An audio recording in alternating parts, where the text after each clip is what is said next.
আল্লাহ রাব্বুল আলামিন এই পৃথিবীতে পথহারা মানুষগুলোকে সঠিক পথের দিশা দেওয়ার জন্য লক্ষাধিক নবী এবং রাসূল প্রেরণ করেছেন। তন্মধ্যে অন্যতম ছিলেন হযরত নূহ আলাইহিস সালাম। আল্লাহর এই নবী এমন একটি সম্প্রদায়ের মধ্যে নবী হিসেবে প্রেরিত হয়েছেন, এই সম্প্রদায় স্বীয় রবকে ভুলে গিয়ে কুফরিতে এবং শিরকে জড়িত হয়ে গিয়েছে। তারা সীমা লঙ্ঘনের চরম সীমা অতিক্রম করেছে। আল্লাহ রাব্বুল আলামিন এই অবাধ্য জাতিকে বাধ্য করার জন্য, এই পথহারা মানুষগুলোকে সঠিক পথের দিশা দেওয়ার জন্য, এই অন্ধকারাচ্ছন্ন মানুষগুলোকে আলোর পথ দেখিয়ে দেওয়ার জন্য আল্লাহ রাব্বুল আলামিন হযরত নূহ আলাইহিস সালামকে প্রেরণ করেছেন। হযরত নূহ আলাইহিস সালাম স্বীয় জাতিকে আলোর পথে আনার জন্য, মুক্তির পথে আনার জন্য, নাজাতের পথে আনার জন্য নিরলস পরিশ্রম করে গিয়েছেন। কিন্তু অবাধ্য জাতি, সীমা লঙ্ঘনকারী জাতি হযরত নূহ আলাইহিস সালামের দাওয়াতে কর্ণপাত করেনি।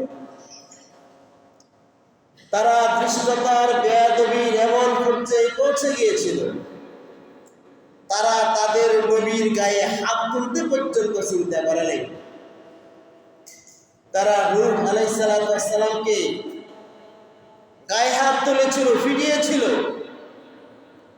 এমনকি ফিরতে ফিরতে ফিরতে ফিরতে হযরত নূহ আলাইহিস সালাম বহুবার সেন্সলেস হয়ে গিয়েছিলেন, হুঁশ হারিয়ে ফেলেছিলেন।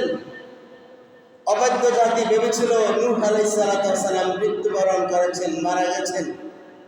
এই ভেবে তারা নূহ আলাইহিস সালামকে রেখে চলে গিয়েছে। নূহ আলাইহিস সালাম যখন আবার হুঁশ ফিরে পেয়েছেন, বাড়িতে চলে গিয়েছেন, আল্লাহর দরবারে স্বীয় জাতির জন্য রোনা জারি করেছেন, দোয়া করেছেন, কান্নাকাটি করেছেন। নবীর নাম কি? নূহ। নবীর নাম কি? নূহ। নূহ শব্দের শাব্দিক অর্থ, নূহ শব্দের শাব্দিক অর্থ হচ্ছে অধিক ক্রন্দনকারী, মানে যিনি খুব কান্নাকাটি করেন। ওনার নাম কিন্তু নূহ ছিল না, ওনার নাম ছিল আব্দুল জব্বার, ওনার নাম ছিল আব্দুল গফফার। আরেকটা বর্ণনায় পাওয়া যায় ওনার নাম ছিল আব্দুল্লাহ। এই তিনটি নাম ইতিহাসে পাওয়া যায়, আব্দুল জব্বার, আব্দুল গফফার এবং আব্দুল্লাহ। তাহলে নূহ কিভাবে হয়েছে? তিনি তার জাতির জন্য এত বেশি কেঁদেছেন, কাঁদতে কাঁদতে কাঁদতে কাঁদতে তার চোখে ঘা হয়ে গিয়েছে। যেহেতু তিনি অধিক কেঁদেছেন, এই জন্য তার নাম হয়ে গিয়েছে নূহ।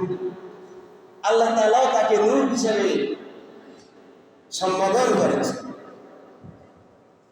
এবং তার নামে একটা সূরা পর্যন্ত আছে। সূরার নামও কি? নূহ। তাহলে দেখেন কি পরিমাণ কান্নাকাটি করেছে তিনি তার জাতির জন্য। তার এই কান্নাকাটিতে, তার এই রোনাজারিতে এই নিষ্ঠুর অবাধ্য জাতির হৃদয়ে একটুখানিও প্রভাব পড়েনি। তিনি ৯৫০ বছর জাতিকে দাওয়াত দিয়েছেন। হায়াত হয়েছিলেন ১০৫০ বছর। হায়াত কত বছর পেয়েছেন? ১০৫০ বছর। নবুয়ত হয়েছিলেন ৪০ বছর বয়সে। ৯৫০ বছর দাওয়াত দিয়েছেন। কত বছর হল? ৯৯০ বছর। জাতির সীমা লঙ্ঘনের কারণে আল্লাহ তাআলা প্লাবন দিয়ে সেই জাতিকে ধ্বংস করে দিয়েছেন। ওই মহাপ্লাবনের পরে তিনি আরো 60 বছর বেঁচে ছিলেন। তাহলে কত বছর হইল? 1050 বছর।